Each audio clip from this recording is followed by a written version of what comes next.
उत्तर प्रदेश के सीतापुर जिले के देहात कोतवाली थाना क्षेत्र की बाड़ा चौकी अंतर्गत पकरिया धापुपुर गांव से एक मामला सामने आया है, जहां पीड़िता ने आरोप लगाया है कि शिकायत के बावजूद पुलिस ने अब तक कोई कार्रवाई नहीं की है।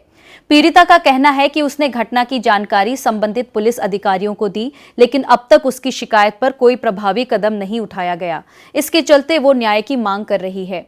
फिलहाल पुलिस का आधिकारिक पक्ष सामने नहीं आया है। मामले में पुलिस का पक्ष प्राप्त होने पर उसे भी प्रमुखता से प्रकाशित किया जाएगा।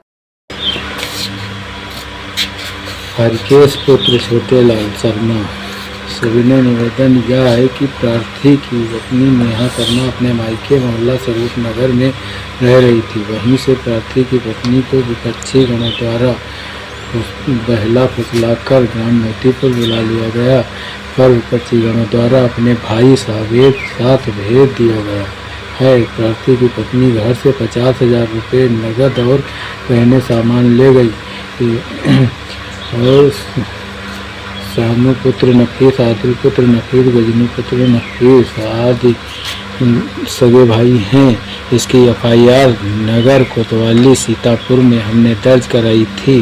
उसके बाद कोतवाल साहब के पास गए। उन्होंने जेल चौकी प्रभारी नरेंद्र सिंह के पास हमको भेजा, कहा जाओ वहाँ गए तो उन्होंने हमसे बताया कि उसको ढूंढने में कम से कम 50,000 रुपये का खर्चा आएगा। तो हमने कहा साहब इतना नहीं व्यवस्था बना पाएंगे।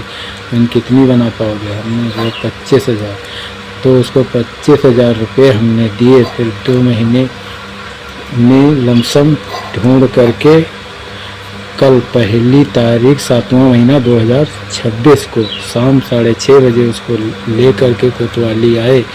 कोतवाली में रात भर रोका उसको। शाम को हम लोगों से कहा घर जाइए। घर जाने के बाद फिर रात में फिर वो मोहम्मदन लोग वहाँ आए थे कोतवाल साहब से मिलने के लिए। फिर सुबह जब 9 बजे गए हम वहाँ, तो 9 बजे वहाँ मौजूद थी। फिर उसके बाद कोतवाल साहब से उसकी कुछ बात हुई। बात होने के बाद उसको कोतवाल साहब ने कोतवाली से बिना लिखा पढ़ी के गायब करवा दिया।